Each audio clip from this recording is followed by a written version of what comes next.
আবারও সুন্দরবনে বাঘে মানুষের লড়াই। ঘটনা ঘটেছে 23/12/2025 মঙ্গলবার সকাল 8টা নাগাদ।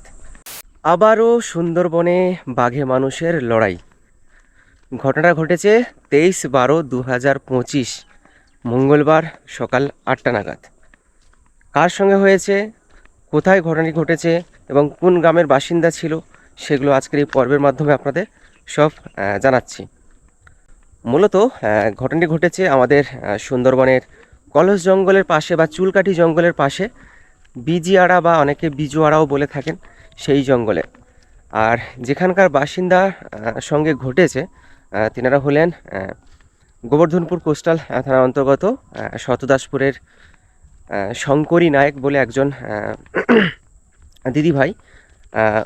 ওনার সঙ্গেই ঘটেছে। পুরো ঘটনা বলতে গেলে সবকটা আপনাদের বলছি, মানে খুলে বলছি। সুভাষ নায়কের স্ত্রী শঙ্করী নায়ক গত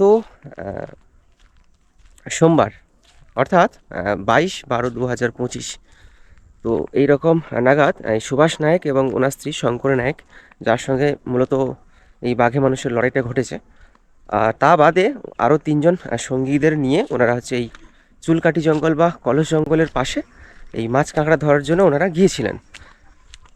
তো ভালো কথা, ওনারা গিয়েছিলেন মাছ কাঁকড়া ধরার জন্য, কিন্তু ঘটনা ঘটেছে হচ্ছে 23 তারিখ, 23/12/2025 মঙ্গলবার সকাল 8টা নাগাদ। শঙ্করী নায়ক মাছ কাঁকড়া ধরার জন্য যেমন প্রতিনিয়ত যেমন ধরে থাকেন, সেই রকম ওনারা ধরেছিলেন। আর জঙ্গলে গিয়ে ওনারা মূলত কী হয়, যারা কাঁকড়া মাছ টাছ ধরে থাকেন না, একসঙ্গে আর থাকে না, যে যারা আলাদা হয়ে যায়, আলাদা হয়ে মাছ কাঁকড়া ধরে থাকেন। বেশিরভাগ কাঁকড়া ধরতে যান এই গভীর জঙ্গলে, জঙ্গলের ভিতরে ঢুকে। তো ওনাদের যেহেতু ভিএলসি পাসটা সব কিছু রয়েছে, এগুলো জানি আমি। তো যাই হোক, সেই রকম প্রতিনিয়তর মতো সেরকম প্রতিদিনের মতো সেরকম কাঁকড়া ধরতে ঢুকেছিল বা মাছ ধরতে ঢুকেছিল। তো সেই সময় অতর্কিত জঙ্গল থেকে বাঘ ঝাঁপিয়ে পড়ে শঙ্করী নায়কের ওপরে, এবং যেই ঝাঁপিয়ে পড়লো তার চিৎকারের আওয়াজে আরও যে সঙ্গীরা ছিল, অর্থাৎ তার স্বামী, আরও যে 3জন ছিল, বাকি 3জন সবাই মিলে লাঠি, নৌকোর বৈঠা এইসব নিয়ে বাঘের উপর আবার ঝাঁপিয়ে পড়ে, যার কারণে বাঘ আর পারল না, সেই জেলে ভাইদের কাছে হার মানতে বাধ্য হলো। পুনরায় সেই বাঘ ছেড়ে দিয়ে জঙ্গলে ফিরে যায়। তো যেটা জানতে পারলাম ওনাদের সঙ্গে কথা বলে, ওনারা বলছেন যে শঙ্করী নায়কের বাম কাঁধে এখানে থাবা বসিয়েছিল, থাবা মেরে এবং ঘাড়ে কামড়ে ধরে জঙ্গলের গভীর জঙ্গলে টেনে নিয়ে যাওয়ার জন্য চেষ্টা করেছিল। আর সেই মুহূর্তে ওনারা ঝাঁপিয়ে পড়ে লাঠি, যেমন যার কাছে যেমন অস্ত্র ছিল, জানি না সুন্দরবনে অস্ত্র নিয়ে যাওয়া নিষিদ্ধ রয়েছে। তো ওনারা যারা কাঁকড়া ধরে থাকেন, আপনারা জানেন কিনা জানি না, যারা কাঁকড়া ধরে থাকেন দেখবেন এখন বড় বড় বেশ থাকে লোহার একটা যন্ত্র, মানে গর্ত খোঁড়ার জন্য। এটাও একটা বেআইনি, কাঁকড়ার গর্ত খুঁড়ে কাঁকড়া বের করাটা বেআইনি। জানি না ওনারা করেন, পাস আছে যেহেতু, লাইসেন্স রয়েছে, সেই হিসেবে যান। তো সেই সব নিয়ে হয়তো আক্রমণ করেছিল, যার কারণে বাঘ হার মানতে বাধ্য হয়েছে। তো যাই হোক, এখন সেই শঙ্করী নায়ককে ভর্তি করা হয়েছে গ্রামীণ হাসপাতালে, এবং সেখানে ওনার চিকিৎসা ঠিকঠাক দেওয়া সত্ত্বেও ওনার শারীরিক অবনতির কারণে ওনাকে আবার কাকদ্বীপ মহকুমা হসপিটালে কিন্তু রেফার করে দেওয়া হয়। তো আপাতত বা বর্তমানে সেখানে উনি ভর্তি রয়েছেন। এবার কথাটা হচ্ছে যে গত একটা পর্বে ঠিক এরকম বলেছিলাম যে সেম একই জায়গায় একজন আদিবাসী সম্প্রদায়ের দাদাকে হচ্ছে বাঘে আক্রমণ করেছিল। উনি অসুস্থ ছিলেন এবং ওনাকে ডায়মন্ড হারবার মেডিকেল কলেজে রেফার করা হয়েছে। তো সেম একই গ্রামে এই ঘটনাটি ঘটেছে। উনি গিয়েছিলেন কলস জঙ্গল বা ঢুলিভাসানী জঙ্গলে, আর ইনার সঙ্গে হয়েছে কলসের পাশে এই বিজিয়াড়া জঙ্গল। তো এই বিজিয়াড়া জঙ্গলের আশেপাশে আমরা গেছি, পাশে রয়েছে চুলকাঠি, কলস জঙ্গল এইসব রয়েছে, আর অপোজিটে রয়েছে একদম মানে বঙ্গোপসাগর। আর এবং কি বলবো, পশ্চিম সাইডের দিকে রয়েছে ঠাকুরার নদী, তারপরে মইপিটের অংশ পড়ে যাচ্ছে, কেপলট পড়ে যাচ্ছে, ধনচি ফরেস্ট পড়ে যাচ্ছে, এইসব পড়ে যাচ্ছে।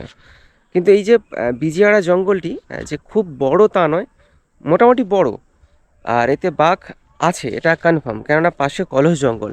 আর ওই সব জঙ্গলে কোনো লাইলনের ফেন্সিং দিয়ে কোনো ঘেরা থাকে না, কেননা পাশে কোনো লোকাল সাইড নেই, মানে লোকাল গ্রামবাসীদের বাড়িঘর গ্রাম এইসব কোনো কিছু নেই।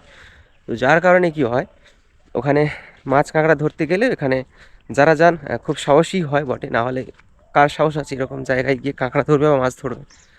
নৌকো মানে সেই চরে লাগিয়ে কাঁকড়া ধরার জন্য, মাছ ধরার জন্য নিচে নামতে হয়। তো অবশ্যই তো একটা তো সাহস থাকার প্রয়োজন।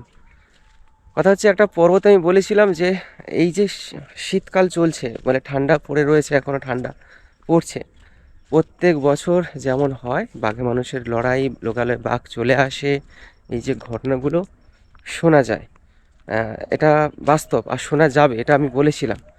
তো তারই মধ্যে মানে যখন যেই পর্বতে বলেছিলাম, ঠিক তার কদিন পর একটা ঘটনা ঘটেছে এই ছোটো মোল্লাখালীতে। আবার তার ঠিক 3 দিনের মাথায় ঘটেছে আমাদের পাথর প্রতিমাতে। মানে ভেবে দেখুন, এই যে শীত পড়লে বাঘ মোটামুটি দেখতে পাওয়া যায়, জঙ্গলের আশেপাশে ঘুরতে দেখা যায়, এটা বাস্তব, এটা স্বাভাবিক গরমকাল বা বর্ষাকালের তুলনায়। আর শীতকালে যারা সুন্দরবন টন এই যে ভ্রমণে যান না, তাই ওনারা কিছু কিছু সাইটে গিয়ে ওনারা বাঘ দেখতে পান, এটা সত্যি কথা। কেননা জঙ্গলের ওপরে তো জল আর পৌঁছয় না, সাইডে সব শুকনো হয়ে যায়, মানে এই রকম। এই দেখুন, এই এই সাইডে যেমন শুকনো হয়ে গেছে, এই রকম শুকনো হয়ে যায়। তো বাঘ গভীর জঙ্গল থেকে এই মাছ কাঁকড়া খাওয়ার জন্য আসে। বাঘ যে শুধু হরিণ, শুয়োর, বন্য পশুদের খায় যে তা নয়, মানুষজনের উপর যে হয় মানে আক্রমণ করছে, তাদের খাচ্ছে তা নয়, মাছ কাঁকড়াও খেয়ে থাকে। সুন্দরবনের বাঘ মানে নিজেকে বাঁচিয়ে রাখার জন্য প্রতিকূলতার সঙ্গে মানিয়ে নিয়েছে, এটা বাস্তব কথা। তো যার কারণে বাঘ গভীর জঙ্গল থেকে এই পরপর এই পাড়ের দিকে চলে আসে, মানে এই জলের উৎসর দিকে চলে আসে। আর সেই সময় কোনো জেলে ভাই যদি মাছ কাঁকড়া ধরে থাকেন, তাহলে তো বাঘে মানুষের যেই সংঘাত ব্যাপারটা লেগেই থাকবে। যেটা আপনাদের বলছিলাম যে এখন শীতকালে গভীর জঙ্গলে কিন্তু জল ওঠে না। যেমন দেখুন, আপনাদের একটা উদাহরণ দিচ্ছি।